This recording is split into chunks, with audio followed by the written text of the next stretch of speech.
Assalamualaikum warahmatullahi wabarakatuh. Perkenalkan, nama saya Muhammad Fahri dari kelas 10C. Di sini saya akan menceritakan kisah Nabi tentang Nabi Muhammad SAW.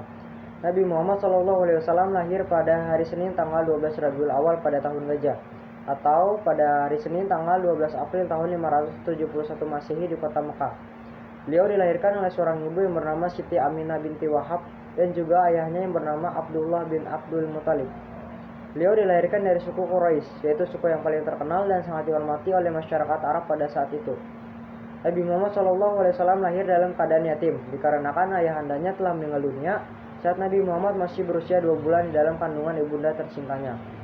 Setelah lahir, Nabi Muhammad SAW pun dibesarkan oleh kakeknya yang bernama Abdul Muthalib. Kemudian diasuh serta disusui oleh seorang wanita yang bernama Halimatus Sa'diyah, yaitu seorang wanita yang dengan keikhlasannya Allah karuniakan kelimpahan air susu saat menyusui Nabi Muhammad kecil. Semasa kecil, Nabi Muhammad SAW tumbuh sebagai anak yatim piatu. Meskipun ia telah kehilangan ayahnya, dan pada saat usianya 6 tahun, ia pun ikut kehilangan ibunda tercintanya. Tetapi beliau masih berada dalam asuhan kakeknya, yakni Abdul Muthalib. Pada saat usia 8 tahun, kakeknya yakni Abdul Muthalib pun meninggal dunia. Setelah itu, Nabi Muhammad pun dibesarkan oleh pamannya yang bernama Abu Thalib. Pamannya mengambil alih tanggung jawab untuk merawatnya. Meskipun tumbuh dalam keterbatasan, tetapi Nabi Muhammad sudah menunjukkan sikap yang sangat mulia sejak kecil. Ia dikenal dengan kecerdasannya dan juga kejujurannya. Pada saat usia Nabi Muhammad 12 tahun, ia diajak oleh pamannya yang bernama Abu Thalib untuk ikut pergi berdagang ke negeri Syam. Setibanya di perkampungan Busra, mereka disambut oleh seorang pendeta yang bernama Buhaira. Semua rombongan turun memenuhi jamuan pendeta tersebut, terkecuali Nabi Muhammad.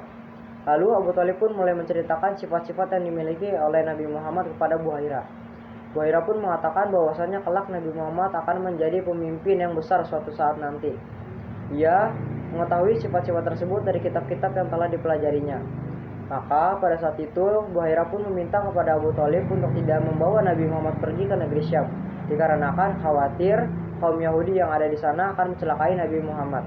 Maka pada saat itu Abu Thalib pun memerintahkan anak buahnya untuk membawa Nabi Muhammad pergi kembali ke kota Mekah.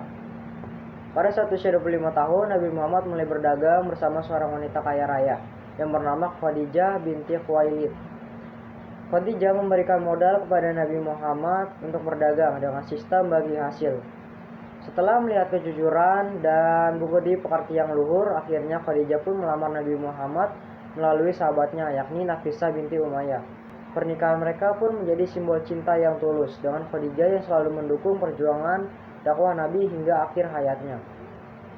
Ketika usia Nabi Muhammad mulai mendekati 40 tahun, beliau mulai suka menyendiri dan menghindar dari hingar-bingar kehidupan kaumnya yang penuh dengan kesyirikan dan perbuatan nista.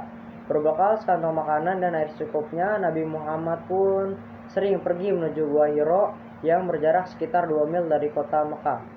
Dalam kesendiriannya tersebut, Nabi Muhammad menghabiskan waktunya untuk beribadah dan mengagumi kebesaran alam di sekitarnya, serta menyadari akan adanya kekuasaan yang agung di balik semua penciptaan ini. Pada saat usia Nabi Muhammad 40 tahun, ketika Nabi Muhammad sedang beribadah di Gua Hiro, beliau menerima wahyu pertama dari Allah yang diperantarakan melalui malaikat Jibril. Ayat pertama yang diturunkan adalah surat Al-Alaq ayat 1-5 yang memulai peran beliau sebagai Rasul terakhir. Peristiwa ini menjadi titik awal dakwah Islam yang kemudian disebarluaskan secara perlahan di kalangan keluarga terdekatnya. Ketika Nabi Muhammad sudah menerima wahyu, ia pun mulai berdakwah secara terang-terangan. Meskipun ia mendapatkan dukungan dari sebagian keluarga terdekatnya, tetapi Nabi Muhammad juga mendapatkan tentangan dari para kaum Quraisy. Mereka menentang ajaran Islam dikarenakan khawatir bahwasanya ajaran Islam akan mengganggu ajaran nenek moyangnya yang menyembah berhala. Abu Jahal dan Abu Lahab, dua tokoh Quraisy, termasuk yang paling vokal menentang Nabi Muhammad. Bahkan mereka tidak segan-segan untuk menyebarkan fitnah dan melakukan kekerasan terhadap Nabi dan para pengikutnya. Karena tekanannya yang semakin besar, akhirnya Nabi Muhammad dan para pengikutnya pun memutuskan untuk pergi berhijrah ke kota Madinah. Setibanya di sana, mereka semua pun disambut dan diterima dengan sangat-sangat baik oleh penduduk Madinah. Nabi Muhammad pun mulai membangun masyarakat Islam yang kuat di sana. Dan pada tahun kedua Hijriah, perintah zakat dan kurban mulai disampaikan kepada umat Islam sebagai bagian dari ajaran agama untuk berbagi dan membantu sesama. Ketika dakwah sudah semakin sempurna dan Islam sudah memegang keadaan, mulailah muncul tanda-tanda perpisahan Rasulullah Shallallahu Alaihi Wasallam. Hal tersebut tampak dari perasaan, perbuatan, maupun perkataan beliau. Pada hari Senin, pada waktu fajar, ketika kaum muslimin akan melaksanakan sholat subuh berjamaah yang akan diimami oleh Abu Bakar, Nabi Muhammad membuka tirai rumahnya untuk melihat mereka. Beliau tersenyum. Abu Bakar yang melihat hal tersebut pun langsung mundur ke barisan saf sholat, dikarenakan ia mengira bahwasannya kelak Nabi Muhammad yang akan mengimami sholat subuh pada pagi itu.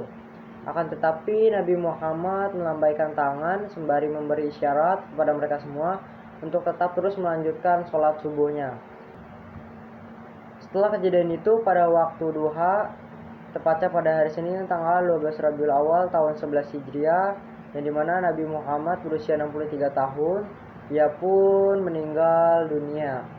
Kesedihan pun sangat-sangat memuncak pada saat itu, dikarenakan seluruh dunia telah kehilangan sosok-sosok yang sangat mulia, yakni Rasulullah Shallallahu Alaihi Wasallam. Sekian penjelasan dari saya, kurang lebihnya mohon maaf. Wabillahi taufiq wal hidayah. Wassalamualaikum warahmatullahi wabarakatuh.